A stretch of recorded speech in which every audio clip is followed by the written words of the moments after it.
tubaddemu n'obuzibu bw'amazzi naye ekiro kya leero embeera ebadde ennungi bugenza okukyanga tewaliwo mazzi wadde so twebaza omukulu Hamu waba yagogodde omwala nga bwe yagogodde embeera ebadde ennungi era agende mu maaso n'okubanga twasaganyiza ku mbeera naffe poza abakolera wano nga bwazimba ekizimbe kino atuwe priority ssebo naffe tufune wetukolera tusobole okubanga embeera eno teddamu kubanga etawaanya abantu kuba embeera ennungi abantu gye tusinga okwagala.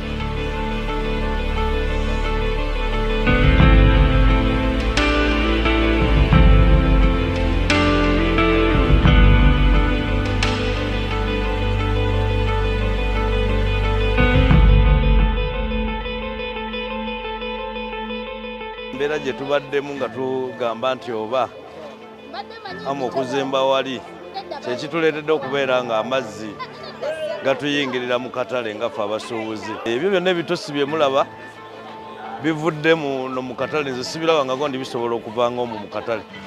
Mu myala, emyala tubaire tetumanyi nti obwo obugoma buggulwa ne tubeera nga wansi amazzi gatambula.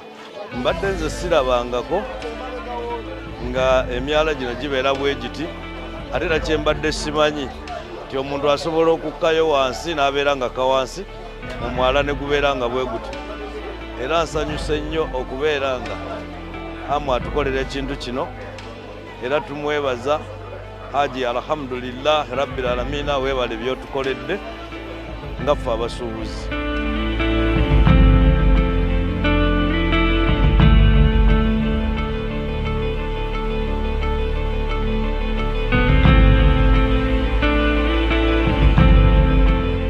Emyala gyabanga mizibikire oba olyawo amazzi tegatambula bulungi oba mukoka ayita myala egyo naye kati okuva omukulu we yatandika omulimu gw'okubanga bagogola emyala egyo waliwo enjawulo y'amaanyi kuba nti enkuba kati efudde emba naye ate amazzi mukoka tannaba kuddamu ng'alabwako ng'eyaliwo ku lunaku olwassande. Seeka ssebo nkwebaza olwakigenda mu maaso kino eno ekyokuba nga emyala giri mu kugogolwa ate era nenkwebaza olw'okusitoopinga erekisa biri bye nali mpuliddeko ebyokubanga eno inayo futi nga 8 lugamba nti waziyimiriza tugenda kubanga omenya ekitundu kino eno nenkwebaza n'okukola ekkubo liri eridda ku kijjukizo nsuubira nti obukatuliki busanyufu ne gye buli kuba kati abantu ekkubo lyagaziye bulungi twolekeza n'oba nga ate omenya ekitundu ku bizimbe byo ekkubo ne ligaziwa bulungi.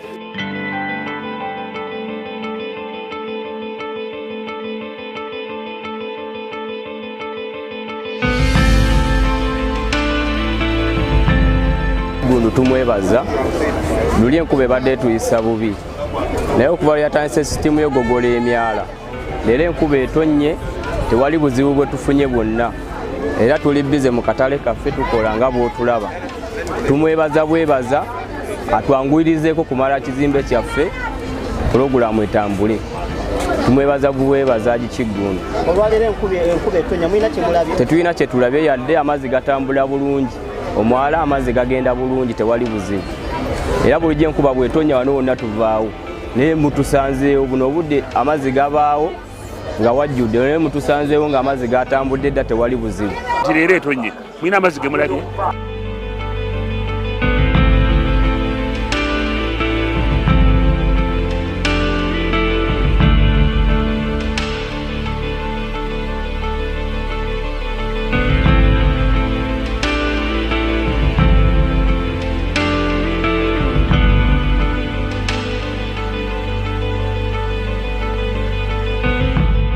Ekintu ekyo kyetwayogera kale ffe mu kusinziira nga bwe twali tulaba omwala twali nga tumanyi nti wano waliwo emwala nga tumanyi nti biri bwe bityo Haji tumwebaza olw'ekintu ekyo kyatukoledde okulongoosa emyala gyaffe kubanga naffe tubadde tukosebwa buli enkuba ebadde etonnya wano wajjula naye kituwadde ekifaananyi ekirungi kubanga kasookedde tubeera mu katale muno ate tebalongoosangako ku myala gyonna wabadde wabeera nga tetumanyi kumanya nti mulimu n'emyala muno naye tumwebaza.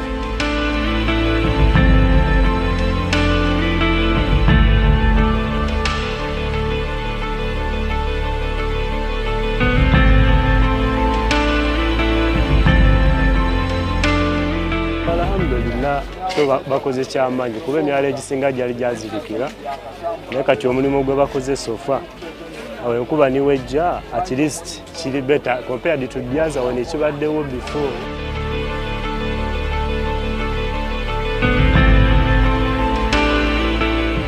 Kyasinga okwebaza amu kyakoze ekigulu aji okukola myala kuba enjawulo weeri ey'oluli n'eyakakati.